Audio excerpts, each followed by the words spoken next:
ولا تموتن إلا وأنتم مسلمون يا أيها الذين آمنوا اتقوا الله وقولوا قولا سديدا يصلح لكم أعمالكم ويغفر لكم ذنوبكم ومن يطع الله ورسوله فقد فاز فوزا عظيما। প্রশংসা আল্লাহ সুবহানাহু ওয়া তাআলার জন্য, দরুদ ও সালাম বর্ষিত হোক রাসূল সাল্লাল্লাহু আলাইহি সাল্লামের উপর। সম্মানিত উপস্থিতি, আলোচ্য বিষয়ে যাওয়ার পূর্বে আমরা সংক্ষিপ্ত কয়েকটা কথা বলে নিই। আবু হুরায়রা রাদিয়াল্লাহু আনহু বলেন, রাসূল সাল্লাল্লাহু আলাইহি সাল্লাম বলেছেন, যেই সব দিনগুলোতে সূর্য উদিত হয় তার মধ্যে সর্বশ্রেষ্ঠ দিন হচ্ছে জুম্মার দিন। তার মানে আমরা আজকে যেই দিনে অবস্থান করছি, সাপ্তাহিক দিনগুলোর মধ্যে সর্বশ্রেষ্ঠ দিন হচ্ছে জুম্মার দিন। এই দিনের যেমন ফজিলত আছে, একইভাবে এই দিনের বিশেষ কিছু করণীয় আছে। আবু হুরায়রা রাদিয়াল্লাহু আনহু বলেন, রাসূল সাল্লাল্লাহু আলাইহি সাল্লাম বলেছেন, যদি কোনো ব্যক্তি জুম্মার দিন সুন্দর করে ওযু করে মসজিদে গিয়ে মনোযোগ সহকারে খুতবা শ্রবণ করে, তাহলে তার এক জুম্মা থেকে পরবর্তী জুম্মা এবং তার সঙ্গে আরও 3 দিন অর্থাৎ 10 দিনের গুনাহ মাফ করে দেওয়া হয়, সাগিরা গুনাহ। তাহলে আমরা বাড়িতে সুন্দর করে গোসল করেছি, মসজিদ পর্যন্ত এসেছি, এবার আমাদের দায়িত্ব হচ্ছে 10 দিনের গুনাহ যদি মাফ করিয়ে নিতে চাই তাহলে মনোযোগের সঙ্গে খুতবা শ্রবণ করতে হবে। অপর একটা হাদিসে আউস ইবনে আউস সাকাফি রাদিয়াল্লাহু আনহু বলেন, রাসূল সাল্লাল্লাহু আলাইহি সাল্লাম বলেছেন, যদি কোনো ব্যক্তি জুম্মার দিন সুন্দর করে গোসল করে, গায়ে সুগন্ধি লাগিয়ে উত্তম পোশাক পরিধান করে পায়ে হেঁটে মসজিদে আসে, তাহলে তার প্রত্যেকটা কদমের বিনিময়ে 1 বছরের নফল সিয়াম এবং 1 বছরের নফল সালাতের নেকি দিয়ে দেওয়া হয়। মানে মনে করেন আপনি যদি আপনার বাড়ি থেকে মসজিদে আসেন এবং সেখানে হয়তো 100 পা লাগতে পারে অথবা 200 পা লাগতে পারে, তার মানে প্রত্যেকটা কদমের বিনিময়ে যদি 1 বছরের নফল সিয়াম এবং 1 বছরের নফল সালাত ধরে নেওয়া হয়, তাহলে আপনি 100 বছরের নফল সিয়াম এবং 100 বছরের নফল সালাতের নেকি পাবেন। পূর্ববর্তী শর্তগুলো আলহামদুলিল্লাহ আমরা পালন করেছি, কিন্তু এইখানে একটা যে বিষয়টা বলে দেওয়া হয়েছে যে মনোযোগের সঙ্গে খুতবা শ্রবণ করতে হবে এবং কোনো রকম অসার কাজ করা যাবে না, অর্থাৎ কোনো রকম বাজে ক্রিয়া করা যাবে না। বাজে ক্রিয়ার সর্বনিম্ন মান কি হতে পারে?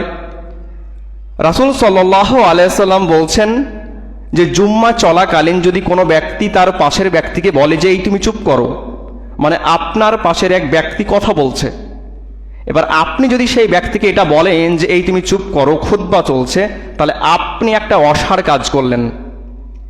মানে বুঝতে পারছেন আল্লাহ রাসূল খুতবা চলাকালীন আমাদেরকে কত বেশি মনোযোগী হতে বলেছেন। মানে আপনার মনোযোগটা খতিবের দিকে সর্বোচ্চ পর্যায়ে থাকতে হবে। আর যদি আপনি অসার কাজ করেন তাহলে কি হতে পারে? আবু হুরায়রা রাদিয়াল্লাহু আনহু বলেন, রাসূল সাল্লাল্লাহু আলাইহি সাল্লাম বলেছেন, যে কেউ খুতবা চলাকালীন একটা বাজে কাজ করলো, সে তার জুম্মাকে বাতিল করলো। মানে জুম্মার যে সওয়াব সেখান থেকে আপনি বঞ্চিত হবেন। তো আমরা আশা করি ইনশাআল্লাহ আমরা যখন খুতবা চলাকালীন কোনো রকম বাজে কাজ করব না, এবং আমি যতটুকু বলবো আপনি ততটুকু শ্রবণ করবেন, এবং আশা করি আমি যা বলবো আপনি যদি এখানে থেকে নিয়ে যেতে পারেন, ইনশাআল্লাহ আখিরাতের বিচারের মাঠে আপনি অবশ্যই সফল হবেন। আমরা আমাদের আলোচনার মূল পর্বে যাওয়ার আগে সংক্ষিপ্ত একটা কথা বলে নিই যে জুম্মার দিনের অন্য একটা আদম হচ্ছে যে প্রথম কাতার পুরো করে তারপরে সেকেন্ড কাতারে মানুষজন বসবে। প্রথম কাতার এমনিতেই ফাঁকা আছে, আপনাদেরকে কাইন্ডলি বলবো সামনে চলে আসুন। জি, এখানটা যদি বসে যান।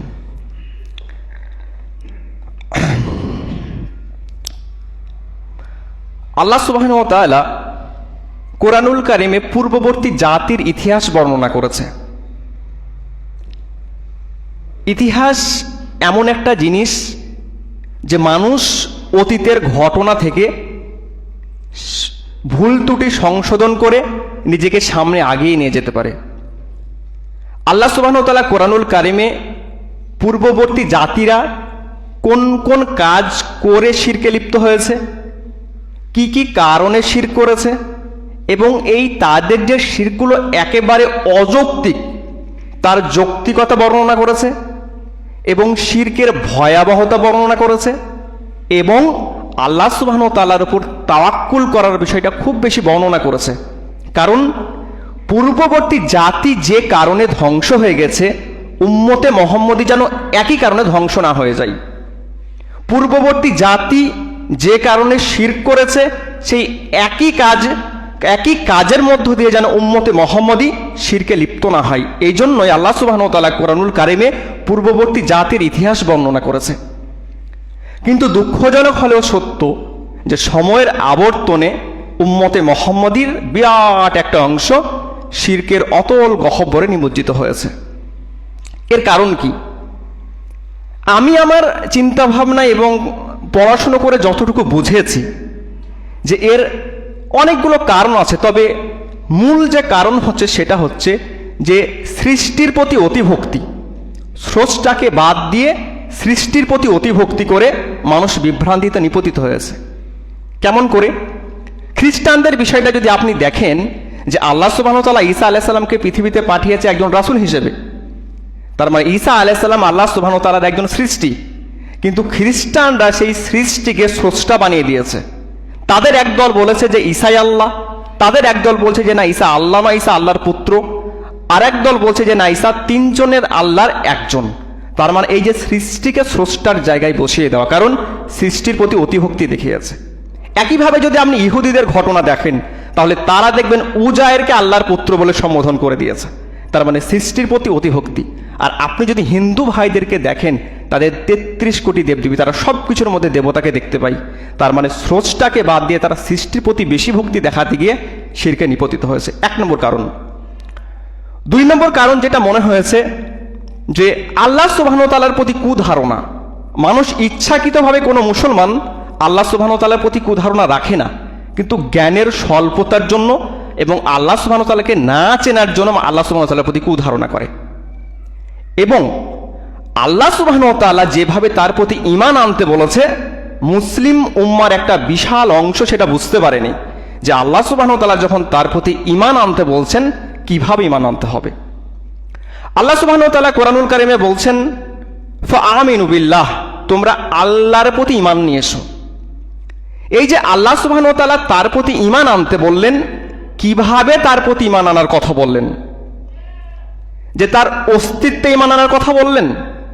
পৃথিবীতে এরকম অনেক মানুষ আছে যারা বিশ্বাস করে যে বিশ্ব ব্রহ্মাণ্ড সৃষ্টি হওয়ার পিছনে কোনো স্রষ্টার হাত নেই। বিগ ব্যাং থিওরির মধ্য দিয়েই পৃথিবী সৃষ্টি হয়ে গেছে, আমাদের বিশ্ব ব্রহ্মাণ্ড সৃষ্টি হয়ে গেছে, এবং মানুষ সৃষ্টির পিছনে স্রষ্টার কোনো হাত নেই। কিছু জৈব রাসায়নিক ক্রিয়া বিক্রিয়ার মধ্য দিয়ে মানুষ এমনি সৃষ্টি হয়ে গেছে। তাহলে এই যে আল্লাহ সুবহানাহু ওয়া তাআলা তার প্রতি ঈমান আনার কথা বললেন, কিভাবে ঈমান আনার কথা বললেন? যে পৃথিবীর মানুষ, তোমাদের একজন স্রষ্টা আছে, যিনি প্রতিপালক, যিনি পরিচালক, যিনি সমস্ত ক্ষমতার মালিক, যিনি স্রষ্টা, যিনি সর্বশক্তিমান, এই হিসেবে ঈমান আনতে বললেন?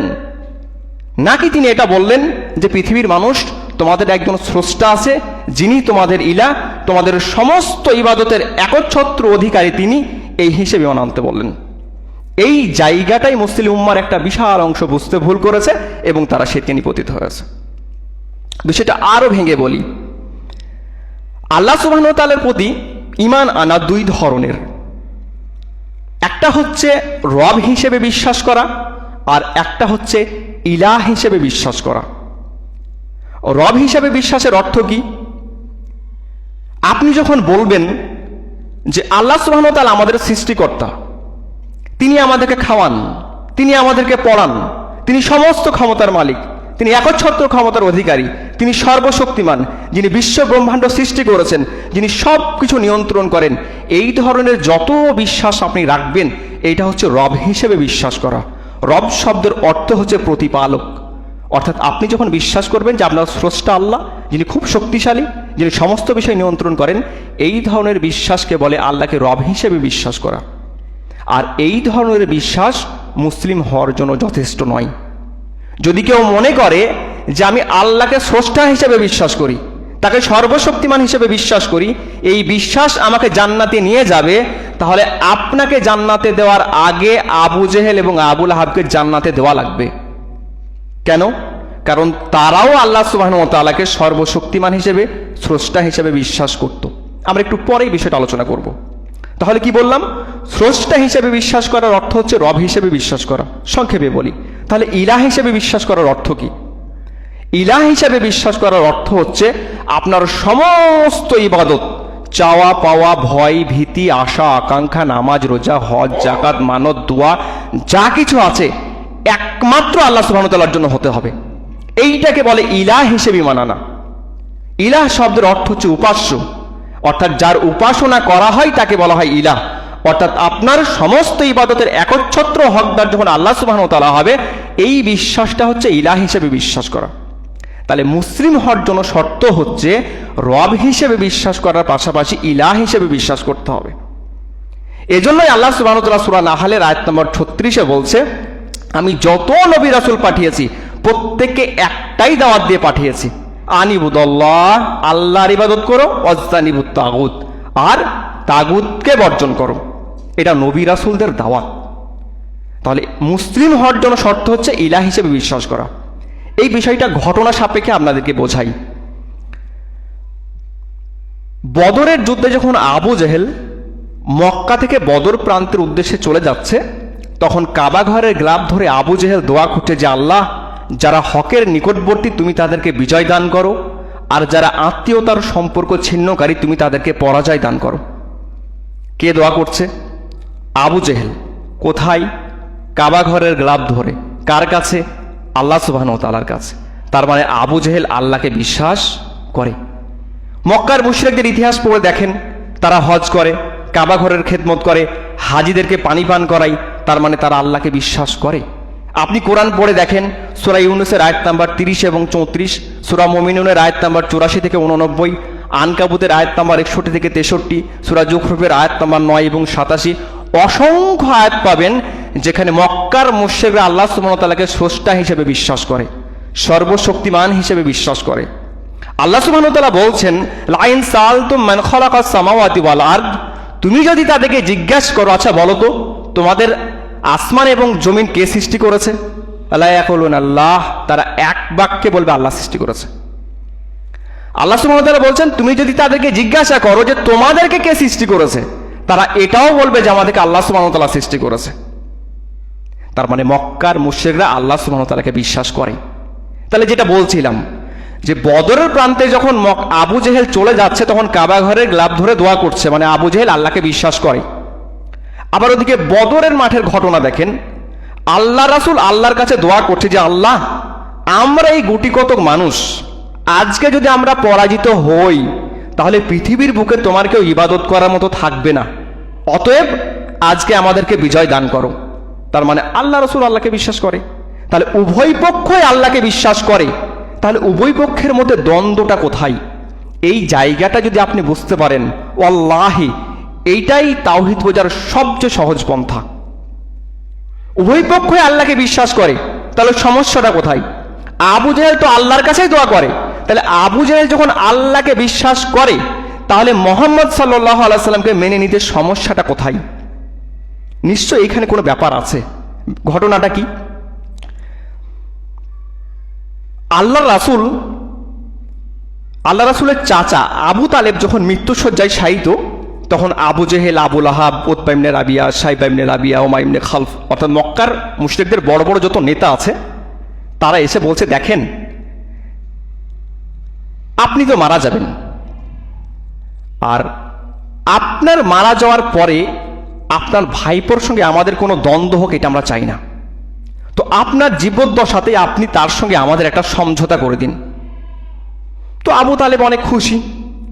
তো আল্লাহ রাসূলকে যখন ডেকে পাঠানো হলো, আলোচনার এক পর্যায়ে আল্লাহ রাসূল বলছে যে চাচা, ওদেরকে একটা কথা মেনে নিতে বলো, ওদেরকে একটা কথা মেনে নিতে বলো, ওরা যদি এই কথাটা মেনে নেয় তাহলে পুরো আরবের রাজত্ব তাদের পদতলে এসে নত হবে। তখন আবু জেহেল লাফে উঠে বলছে, মুহাম্মদ সাল্লাল্লাহু আলাইহি ওয়াসাল্লাম, এরকম একটা কেন, এরকম আমরা 10টা কথা মেনে নেব, বলো আমাদেরকে কি বলতে হবে। তখন আল্লাহ রাসূল বলছে, আচ্ছা বলো লা ইলাহা ইল্লাল্লাহ। তখন আবু জেহেল বলছে, এ তো আশ্চর্য কথা, এই পাগলের কথায় আমরা আমাদের সমস্ত ইলাকে বাদ দিয়ে এক ইলার ইবাদত করব। মূল সমস্যা হচ্ছে লা ইলাহা ইল্লাল্লাহ। আবু জেহেলরা আল্লাহকে বিশ্বাস করত, কিন্তু কেন লা ইলাহাতে স্বীকৃতি দিল না, এইখানটা বুঝতে হবে। কেন? আল্লাহকে যেহেতু বিশ্বাস করে, তাহলে মোহাম্মদকে মানতে সমস্যা কোথায়? লা ইলাহা বলতে সমস্যা কোথায়? কারণ আবু জেহেলের মাতৃভাষা হচ্ছে আরবি, এবং আবু জেহেল জানে লা ইলাহার অর্থ কি এবং লা ইলাহার দাবি কি। আবু জেহেল এটা ভালো করে জানে যে আমি যখন লা ইলাহা ইল্লাল্লাহতে স্বীকৃতি দেব, তখন আমার কাবা ঘরের যে 360টা মূর্তি আছে সমস্তকে বাদ দিয়ে একমাত্র আল্লাহ সুবহানাহু ওয়া তাআলার ইবাদত করতে হবে। তখন আমি ছোটখাটো বিপদের জন্য ওই 360টা মূর্তির কাছে যেতে পারবো না, তখন আমি ওদের কাছে কিছু চাইতে পারবো না, ওদের নামে মানত করতে পারবো না। আমাকে একমাত্র ইবাদত আল্লাহ সুবহানাহু ওয়া তাআলার জন্য করতে হবে। এটা আবু জেহেল ভালো করে জানতো। এজন্য আল্লাহকে মানার পরেও লা ইলাহা ইল্লাল্লাহতে স্বীকৃতি আবু জেহেল দেয়নি। তাহলে তাদের মূল সমস্যাটা কোথায় ছিল, দিল না কেন? এর সমাধান পাবেন আপনি সূরা জুমারের আয়াত নাম্বার 3 এবং ইউনূসের আয়াত নাম্বার যদি 18 পড়েন। মক্কার মুশরিকদেরকে যখন বলা হতো যে তোমরা এমন কিছু ইবাদত করো যা তোমাদের না পারে উপকার করতে, না পারে অপকার করতে, তাহলে এই রকম মাবুদেরও ইবাদত কেন করো? তখন তারা বলতো হাউলাই সুফাউনা ইনদাল্লাহ, এই যে মাবুদগুলো দেখছো না, এরা আল্লাহর নিকট আমাদের হয়ে সুপারিশ করবে। ইল্লা লিউকারিবুনা ইলাল্লাহি যুলফা, এই মাবুদগুলো, এই মূর্তিগুলো আমাদেরকে আল্লাহর নিকটবর্তী করে দেবে।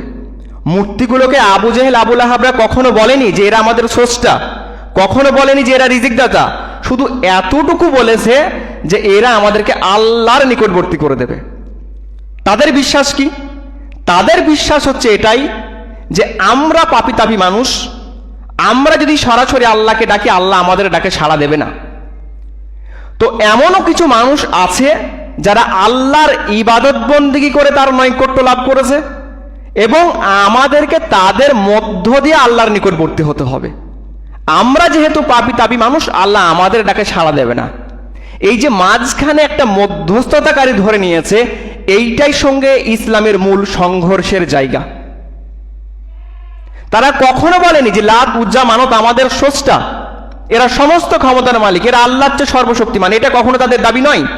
তাদের দাবি হচ্ছে এইগুলো আমাদেরকে আল্লাহর নিকটবর্তী করে দেবে, আর এইগুলো বিচারের মাঠে আমাদের জন্য সুপারিশ করবে, এইটা তাদের দাবি। এবার আসেন, সেটা আজ থেকে 1450 বছর অথবা 1500 বছর আগের ঘটনা। এবার যদি আমরা উম্মতে মুহাম্মদের দিকে এই জায়গায় এসে তাকাই এবং দেখি আমাদের মধ্যে এক শ্রেণীর মানুষ আছে, কিছু ভাই আছে যারা বলে যে আমরা সরাসরি যদি আল্লাহকে ডাকি, আল্লাহ আমাদের ডাকে সাড়া দেবে না, আমরা গুনাহগার বান্দা, আমাদেরকে আল্লাহর নিকট পৌঁছাতে হলে, তার ভালোবাসা পেতে হলে কোনো মাধ্যম লাগবে। তখন সে কোনো পীর, কোনো বাবা, অমুক বাবা তমুক বাবার হাতে বায়াত হয়ে সে তাকে মধ্যস্থতাকারী বানিয়ে নিয়েছে। অহরহ দেখতে পাবেন এরকম ঘটনা। তাহলে তারা যেই ভুলের কারণে মুশরিক বলে গণ্য হলো, আপনি একই ভুল এই জায়গায় দাঁড়িয়ে করছেন। আপনি কম্পেয়ার করে দেখেন, মক্কার মুশরিকরা আল্লাহ সুবহানাহু ওয়া তাআলাকে স্রষ্টা বলে বিশ্বাস করে, আমাদের মুসলিম ভাইরাও আল্লাহ সুবহানাহু ওয়া তাআলাকে স্রষ্টা বলে বিশ্বাস করে। 1 নম্বর মিল। 2 নম্বর হচ্ছে তারা যাদেরকে মধ্যস্থতাকারী মনে করত, তাদেরকে স্রষ্টা মনে করত না, শুধু এতটুকু মনে করত যে এরা আমাদেরকে আল্লাহর নিকটবর্তী করে দেবে। আমরাও আমাদের পীর সাহেব অমুক বাবা তমুক বাবাকে স্রষ্টা মনে করি না, আমরা এতটুকুই মনে করি যে পীর সাহেব আল্লাহর খুব প্রিয় পাত্র, সুতরাং পীর সাহেব আমাকে আল্লাহর নিকটবর্তী করে দেবে। মক্কার মুশরিকদেরকে যখন বলা হতো যে তোমরা যে কাজ করছো তোমাদের দলিল কি, তখন বলতো বাপ দাদারা করে আসছে। এই জায়গায় দাঁড়িয়ে আপনি মানুষকে বলেন তুমি যে কথা বলছো তোমার দলিল কি, বাপ দাদা করে আসছে। মক্কার মুশরিকদেরকে যখন বলা হতো যে তোমরা তারই অনুসরণ করো যা আল্লাহ সুবহানাহু ওয়া তাআলা নাজিল করেছে, তখন তারা বলতো আমরা তারই অনুসরণ করব যার উপর আমরা আমাদের বাপদাদাদের পেয়েছি। সূরা লুকমান আয়াত নম্বর 21 এবং সূরা বাকারার আয়াত নম্বর 170। একইভাবে আমাদের সমাজের ভাইদেরকে যদি বলেন যে কোরআন এবং হাদিস পড়ে দেখো, তারাও একই কথা বলবে, বাপদাদা কি ভুল করে এলো, বাপদাদা যা করেছে তাই করব। আমি শুধু পূর্ববর্তী উম্মতের সঙ্গে উম্মতে মুহাম্মদের একটা কম্পেয়ার করে দেখালাম, কারণ যাতে করে তাদের কর্মকাণ্ডের জন্য যে কারণে শিরকে লিপ্ত হয়েছে সেম কর্মকাণ্ড আমরাও দেখতে পাচ্ছি, এবং তাদের কর্ম থেকে যেন আমরা শিক্ষা নিতে পারি, তারা যে ভুল করেছে সেই ভুল যেন আমরা না করি। এবং আপনি যদি গোটা কোরআন পড়ে দেখেন, ডক্টর রাগিব সারজানি হাফিজাহুল্লাহ অনেক বড় একজন রাইটার, তো উনি বলছেন যে আল্লাহ সুবহানাহু ওয়া তাআলা কোরআনুল কারীমের প্রায় 3/2 শুধু ইতিহাস বর্ণনা করেছে। আসলেই তাই, পূর্ববর্তী জাতির ইতিহাস বর্ণনা করেছে, কারণ তাদের ভুল থেকে যাতে আমরা শিক্ষা নিতে পারি। এটা মানুষের একটা সহজাত বৈশিষ্ট্য যে অন্যের ভুল দেখলে তখন সে শিক্ষা নিতে সহজ হয় তার জন্য, সরাসরি উপদেশের চাইতে। তো আমিও আপনাকে ওই বিষয়টাই দেখানোর চেষ্টা করলাম যে মক্কার মুশরিকরা যেই ভুল করত, আমাদেরও সমাজের সাধারণ সহজ সরল মানুষ, ধর্মপ্রাণ মানুষ, ধর্মভীরু মানুষ, এইসব মানুষের কোনো দোষ নেই, কিন্তু সমস্যাটা হচ্ছে ইলমি চর্চা না থাকার জন্য একই ভুলে নিপতিত হয়েছে। আল্লাহ সুবহানাহু ওয়া তাআলা আমাদেরকে সকলকে বোঝার তৌফিক দান করুক এবং এই সব ভুল থেকে বেরিয়ে আসার তৌফিক দান করুক, আমিন।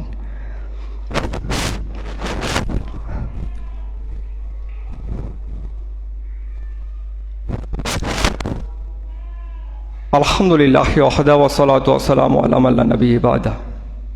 সম্মানিত উপস্থিতি, আমরা যে বিষয় নিয়ে কথা বলছিলাম, সমসাময়িক মুসলিম উম্মার শিরকে লিপ্ত হওয়ার অন্যতম একটা কারণ হচ্ছে ইবাদত শব্দের সঠিক অর্থ না জানা। ইবাদত কি এবং এর কি বৈশিষ্ট্য হওয়া উচিত, এই বিষয়টা মানুষ না জানার কারণে মানুষ মনে করে যে সালাত, সিয়াম, হজ, জাকাত, কিছু দান সদকা এগুলোই বোধ হয় ইবাদত, কিন্তু আরবি পরিভাষাতে ইবাদত শব্দের অর্থ এটা নয়। ইমাম ইবনে কাসির রাহিমাহুল্লাহ বলছেন, ইবাদত শব্দের পারিভাষিক অর্থ হচ্ছে চূড়ান্ত ভয়, ভক্তি, ভালোবাসা এবং বিনয়ের সমন্বিত একটা অবস্থা। এটা হচ্ছে ইবাদত। অর্থাৎ আপনার চাওয়া পাওয়া, ভয়, ভক্তি, ভালোবাসা, নামাজ, রোজা, হজ, যাকাত, দোয়া, মানত সমস্ত কিছু একমাত্র আল্লাহ সুবহানাহু ওয়া তাআলার জন্য হতে হবে। এইটা হচ্ছে ইবাদতের দাবি। আল্লাহ সুবহানাহু ওয়া তাআলার ইবাদতের শর্ত হচ্ছে আপনি একমাত্র তার ইবাদত করবেন এবং পাশাপাশি অন্য সমস্ত কিছুর ইবাদতকে অস্বীকার করবেন। এটা আল্লাহর ইবাদতের বৈশিষ্ট্য। এজন্যই আমরা বলি ইয়্যাকা না'বুদু ওয়া ইয়্যাকা নাস্তাইন, আমরা একমাত্র আপনার ইবাদত করি এবং একমাত্র আপনার কাছে সাহায্য চাই। বাংলায় যদি বিষয়টা ভালো করে বলি, এই একমাত্র শব্দটা পুরো বাক্যের অর্থটাকে পাল্টে দিয়েছে। দেখবেন, আমি বোঝাই। মনে করেন আমাদের এখানে আব্দুল্লাহ নামের কোনো একটা ভাই আছে, এবং আমি যদি বলি যে আব্দুল্লাহ ভাই দাঁড়িয়ে আছে, তার মানে আব্দুল্লাহ ভাইয়ের দাঁড়িয়ে থাকাটা অন্য কারোর দাঁড়িয়ে না থাকাটা প্রমাণ করে না, কিন্তু মানে অন্য কেউ দাঁড়িয়ে থাকতেও পারে, নাও থাকতে পারে। এই বাক্যটাকে শুধু আব্দুল্লাহ ভাই দাঁড়িয়ে আছে এটা বোঝা যায়। কিন্তু আমি যদি বলি যে মসজিদে একমাত্র আব্দুল্লাহ ভাই দাঁড়িয়ে আছে, এই একমাত্র শব্দটা আব্দুল্লাহ ভাইয়ের দাঁড়িয়ে থাকাকে যেমন সাব্যস্ত করে, অন্যের সমস্তকে বসে থাকাকে সাব্যস্ত করে। মানে আব্দুল্লাহ ভাই বসে আছে, দাঁড়িয়ে আছে, আর কেউ দাঁড়িয়ে নেই। তো ইয়্যাকা না'বুদু ওয়া ইয়্যাকা নাস্তাইন, একমাত্র আপনার ইবাদত করি আর অন্য কারোর ইবাদত করি না। এইটা হচ্ছে আল্লাহর ইবাদতের দাবি এবং আল্লাহ আপনার নিকটে সাহায্য প্রার্থনা করি। এইটাকে বলে ইবাদত। আর আমরা ইবাদতের ক্ষেত্রে সবচেয়ে বড় ভুল এবং যে জায়গাটায় শিরকে লিপ্ত হচ্ছি সেটা হচ্ছে এটাই যে দোয়া কেন্দ্রিক আমরা শিরকে লিপ্ত হই। আমরা সালাত, সিয়াম, হজ, যাকাত অন্য কোনো গায়রুল্লাহর জন্য করি না। এবং মক্কার মুশরিকদের ইতিহাস আপনি যদি পড়ে দেখেন, একই ঘটনা। তাদের শিরক ছিল দোয়া কেন্দ্রিক। দোয়া মানে হচ্ছে সাহায্য প্রার্থনা করা, কাউকে ডাকা। এবং আমাদেরও দেখবেন ছোটখাটো বিপদে পড়লেই আমাদের সমাজের এক শ্রেণীর মানুষ আল্লাহর নিকট সাহায্য না চেয়ে তারা গায়রুল্লাহর নিকট সাহায্য চাই। তিরমিজির হাদিস নাম্বার 3373, রাসূল সাল্লাল্লাহু আলাইহি ওয়াসাল্লাম বলছেন দোয়াই হচ্ছে ইবাদত। তাহলে দোয়াই যদি ইবাদত হয়, তাহলে আল্লাহ ব্যতীত যখন আপনি অন্য কারোর নিকট দোয়া করবেন তখন সেটা শিরক হবে। কারণ ইবাদত তো একমাত্র আল্লাহর জন্যই হতে হবে। এবং মক্কার মুশরিকদের তো এটাই সমস্যা ছিল। এবং সূরা আনকাবুতের আয়াত নাম্বার 65-তে আল্লাহ সুবহানাহু ওয়া তাআলা বলছেন, তোমরা যখন সমুদ্রে আরোহণ করো, মানে মক্কার মুশরিকদেরকে উদ্দেশ্য করে বলছে, তোমরা যখন সমুদ্রে আরোহণ করো, যাতায়াত করো, তখন যখন চারিদিক থেকে তোমাদেরকে সমুদ্রের তরঙ্গ ঘিরে ফেলে, তোমরা একনিষ্ঠভাবে আল্লাহকে ডাকো। আর আল্লাহ যখন নিজের দয়ায় তোমাদেরকে ডাঙায় নিয়ে আসে, তখন তোমরা শিরক করো। এবং এটা তাদের ইতিহাস আপনি পড়ে দেখেন, ছোটখাটো বিপদে তারা আল্লাহকে ডাকতো না, তারা লাত, উজ্জা, মানাতকেই ডাকতো। আর যখন বড় কোনো বিপদ হতো, তখন আল্লাহ সুবহানাহু ওয়া তাআলাকে ডাকতো। এবং এই ব্যাপারে একটা ঘটনাও আছে। আল্লাহ রাসূল যখন মক্কা বিজয় করলেন, তখন ইকরিমা ইবনে আবু জাহেলের ছেলে ইকরিমা রাদিয়াল্লাহু আনহু, তিনি মক্কা থেকে বেরিয়ে চলে যাচ্ছিলেন। তো তিনি যখন সমুদ্রে যাচ্ছিলেন, তখন হঠাৎ করে প্রচণ্ড ঝড় চলে আসে। তো তখন ইকরিমা ইবনে আবু জাহেল রাদিয়াল্লাহু আনহু আল্লাহ নিকট বলছে, দোয়া করছে যে আল্লাহ, তুমি যদি আমাকে এই বড় বিপদে বাঁচাতে পারো, তাহলে আমি আল্লাহ রাসূলের কাছে গিয়ে অবশ্যই ইসলাম গ্রহণ করব। আর তুমি যদি আমাকে বড় বিপদ থেকে বাঁচাতে পারো, তুমি যদি আমাকে সমুদ্রে বাঁচাতে পারো, তো তুমি তো আমাকে ডাঙাতেও বাঁচাতে পারবে। তো আল্লাহ সুবহানাহু ওয়া তাআলা ইকরিমা ইবনে আবু জাহেলের দোয়া কবুল করেছে, তাকে ওই বিপদ থেকে বাঁচিয়ে দিয়েছে। সে পরবর্তী দিকে আল্লাহ রাসূলের কাছে ইসলাম গ্রহণ করেছে। তো আমরা যেটা বলছিলাম যে আমাদের সমস্যা হচ্ছে আমরা সালাত, সিয়াম, হজ, যাকাত আল্লাহর জন্যই করছি, কিন্তু সমস্যা হচ্ছে আমরা দোয়া কেন্দ্রিক। আমাদের যখন দোয়া করতে হচ্ছে, তখন আমরা কোনো মাজার, কোনো কবর, কোনো পীর ফকিরের দরবারে গিয়ে উপস্থিত হচ্ছে। এটা আমাদের মূল সমস্যা। আরেকটা যেটা সমস্যা হচ্ছে সুপারিশ কেন্দ্রিক। মুসলিম উম্মার একটা বড় অংশ সুপারিশ নিয়ে বিভ্রান্তিতে নিপতিত হয়েছে। তারা মনে করে যে তথাকথিত অলিয়া উলিয়া যারা আছে, তারা আল্লাহর নিকট সুপারিশ করার অধিকার রাখে। সুতরাং বিচারের মাঠে আমাকে যদি নাজাত পেতে হয়, তাহলে তাদের হাতে বায়াত হতে হবে এবং তারা আমার জন্য সুপারিশ করবে এবং আমি আখিরাতে সফল হব। এবং এইটার উপর ভিত্তি করেই বর্তমানে একটা সিস্টেম চলে আসছে, পীর মুরিদি সিস্টেম। ওয়াল্লাহি, আল্লাহর কসম, আমি কাউকে কষ্ট দেওয়ার জন্য বলছি না, আপনারা আমার দিনী ভাই।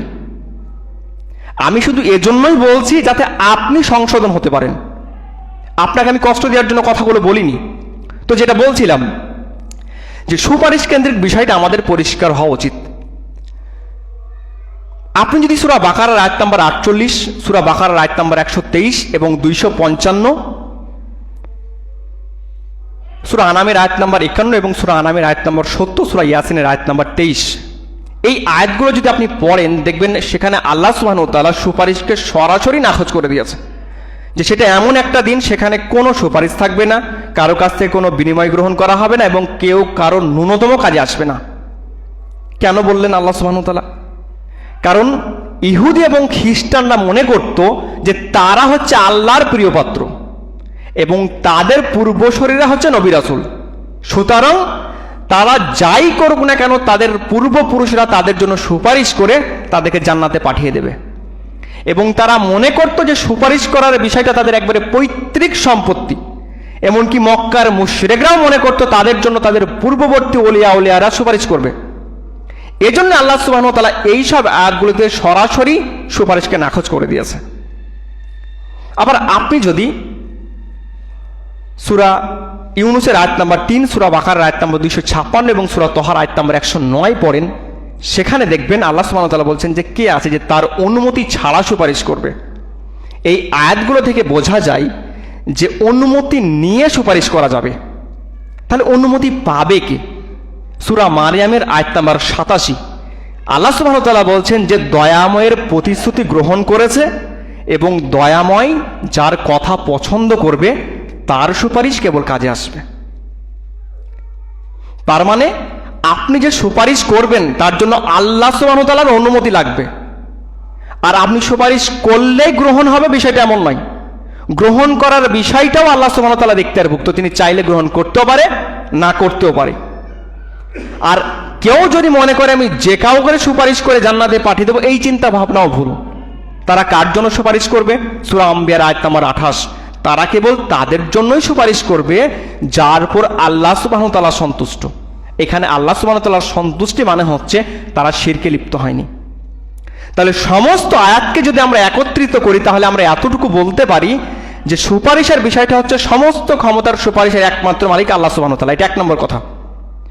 এবং তিনি যাকে অনুমতি দেবেন সেই কেবল সুপারিশ করতে পারবে। শুধু সুপারিশ করলেই হবে না, সুপারিশ কে করতে পারবে? যাকে, তাকে আল্লাহ সুবহানাহু ওয়া তাআলা অনুমতি দেবেন যার প্রতি তিনি সন্তুষ্ট। ওই সন্তুষ্টওয়ালা ব্যক্তিরা কেবল তাদের জন্যই সুপারিশ করবে যাদের উপর আল্লাহ সন্তুষ্ট, মানে তারা কখনো বড় শিরকে লিপ্ত হয়নি। এতগুলো বিষয় নিয়েই সুপারিশের বিষয়টা। সুপারিশ কারো পৈতৃক সম্পত্তি নয়। আমি দিন ধর্ম করব না, সালাত আদায় করব না, সিয়াম পালন করব না, কারোর কাছে গিয়ে বায়াত হয়ে নেব, তাকে ভক্তি শ্রদ্ধা করবো আর সে আমাকে গিয়ে জান্নাতে পাঠিয়ে দেবে সুপারিশ করে, এই চিন্তা ভাবনা ভুল। আর যদি কেউ মনে করে যে অমুকের কাছে বায়াত হলে আমি নিশ্চিত সুপারিশ পাবো, এবং এর কারণ ফলাফল হিসেবে সে যদি সেখানে ভক্তি শ্রদ্ধা করে, মানত করে, গড়াগড়ি দেয়, সিজদা করে, রুকু করে, তাহলে আল্লাহ সুবহানাহু ওয়া তাআলার সুপারিশ তো দূরের কথা, এই কর্মকাণ্ডের জন্য তাকে জাহান্নামের আযাব ভোগ করতে হবে। যাই হোক, যা কিছু বললাম আল্লাহ সুবহানাহু ওয়া তাআলা সর্বপ্রথম আমাকে অতঃপর আপনাদেরকে আমল করার তৌফিক দান করুক, সকলে বলো আমিন। আমাদের যে সকল পূর্বপুরুষ, আমাদের পূর্ববর্তী যারা কবরে চলে গেছে, আল্লাহ সুবহানাহু ওয়া তাআলা তাদের গুনাহ খাতা মাফ করুক এবং তাদের কবরকে জান্নাতের বাগানে পরিণত করুক, সকলে বলুন আমিন।